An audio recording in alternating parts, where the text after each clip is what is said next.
안녕하세요. 기진쌤입니다. 오늘은 캘리그라피를 함께 해보고요. 여러분들이 좋아하시는 선인장을 쉬운 방법으로 그릴 수 있도록 가르쳐 드릴 거예요. 오늘도 많은 시청 부탁드릴게요.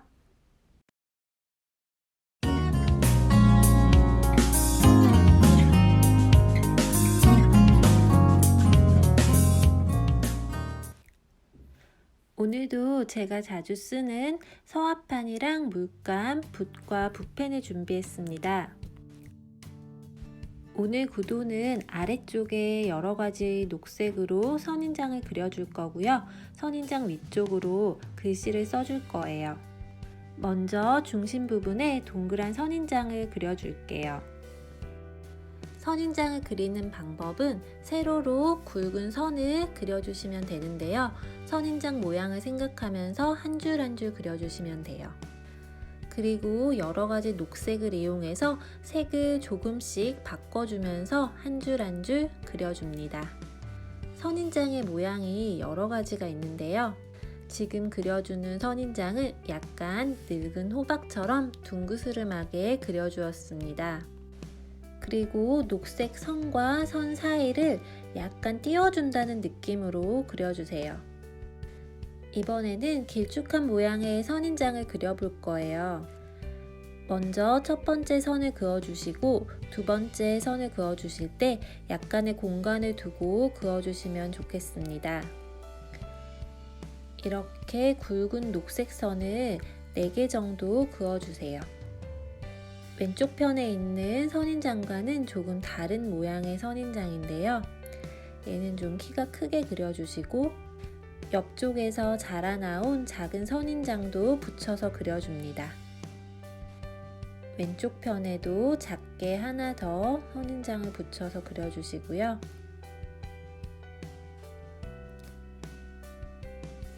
그리고 조그맣게 밑에 쪽에도 하나 붙여서 그려줄게요. 이렇게 하니 벌써 선인장 모양이 2개나 완성되었죠. 어렵지 않으시죠? 화선지나 서화판에는 스케치를 하지 않는 것이 좋은데요.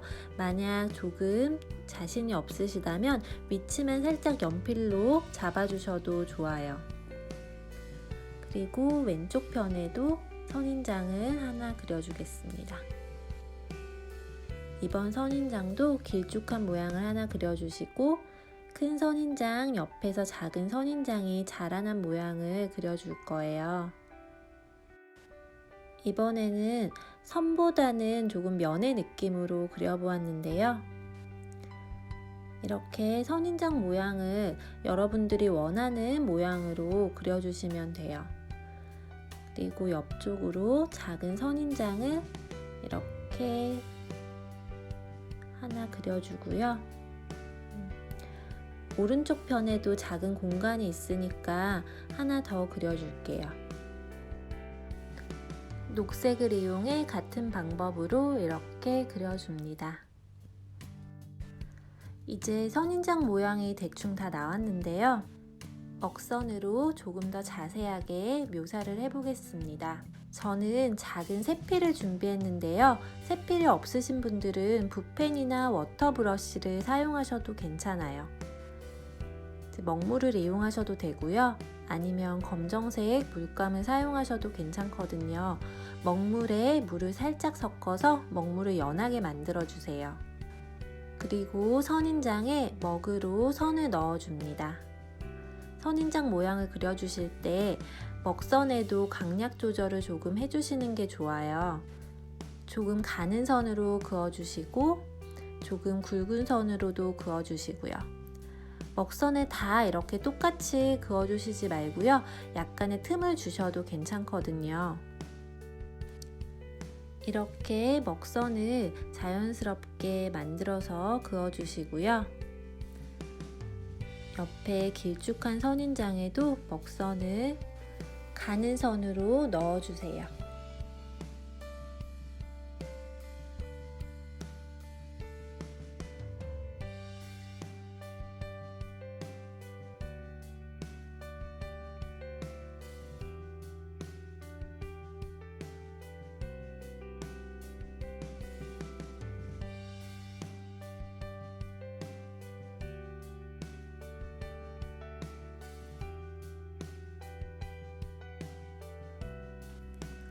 먹성 긋는 게 어려우신 분들은 붓펜을 한번 사용해 보셔도 괜찮을 것 같아요.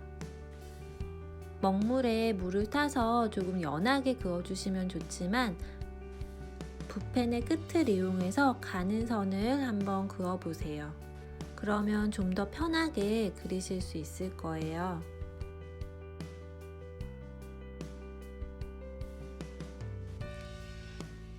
빨간색으로 선인장의 꽃도 살짝 그려줄게요. 동그란 선인장 윗부분에 이렇게 빨간 꽃이 핀 거를 그려줄 거고요.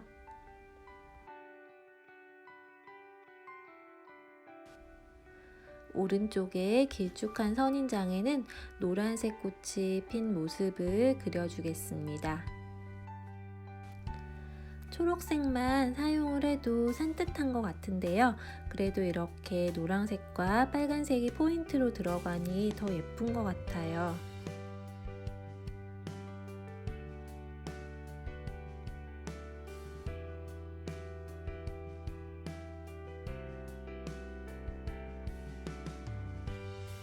이렇게 선인장 꽃도 작게 그려서 넣어주시고요. 이번에는 진한 먹을 이용해서 선인장 가시를 그려줄 거예요. 선인장 가시도 선인장 사진을 보시면 여러 가지 형태로 나 있는 걸 보실 수 있으세요. 이렇게 드문드문 가시가 있는 형태도 있고요. 빼곡하게 다 가시로 덮여 있는 선인장도 있더라고요. 그러니까 가시를 그려주실 때도 여러 가지 형태로 그려주시면 더 좋겠습니다.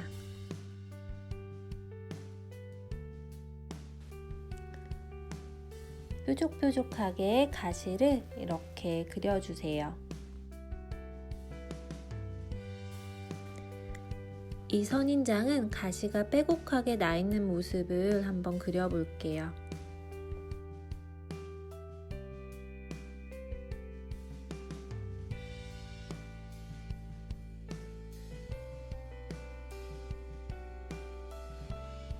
이렇게 많은 가시를 하나하나 다 그려주기 좀 힘드시죠?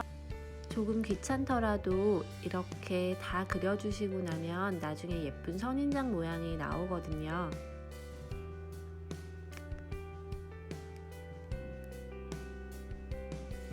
가시를 거의 다 그려주었어요. 중간 선인장은 완성이 된 것 같고요. 이번에는 길쭉한 선인장에 가시를 그려줄게요. 이번에는 다 빼곡히 그리지 마시고요. 이렇게 드문드문 하나씩 그려주시면 됩니다.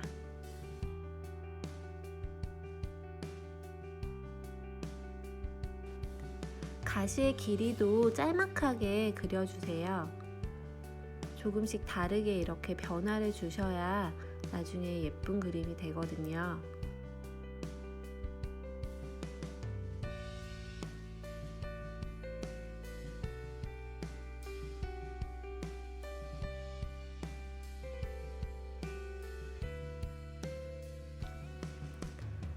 이렇게 오른쪽에 있는 선인장도 완성을 해보았고요. 왼쪽에 있는 선인장은 뾰족뾰족하게 가시를 그려줄 건 아니고요. 이렇게 콕콕 먹으로 점만 찍어 볼 거예요.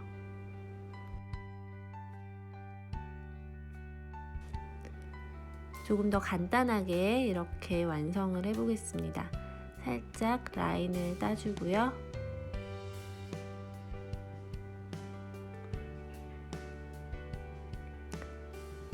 그리고 가장 왼쪽에 있는 작은 선인장도 조금씩 가시를 그려줄게요.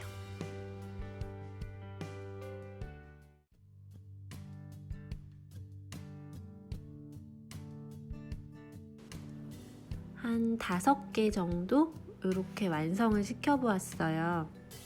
어렵지 않으시죠? 여기도 꽃도 조그맣게 살짝 그려주시고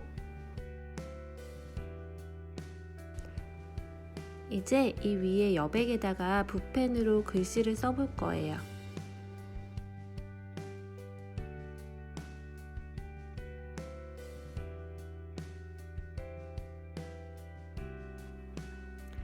오늘의 좋은 글귀는 인생에서 너무 늦은 때란 없습니다. 이런 글귀인데요. 우리가 무언가를 배우거나 시작하려고 할 때 다른 사람보다 내가 늦은 건 아닌가? 지금 이걸 배워서 뭘 할까? 이런 생각을 할 때가 있는데요.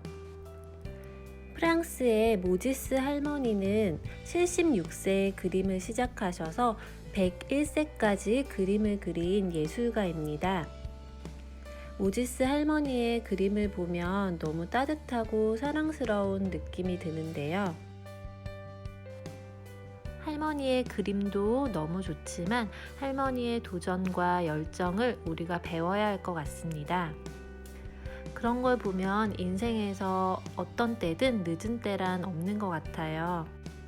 여러분들도 망설이지 마시고 지금 시작하시면 좋겠습니다.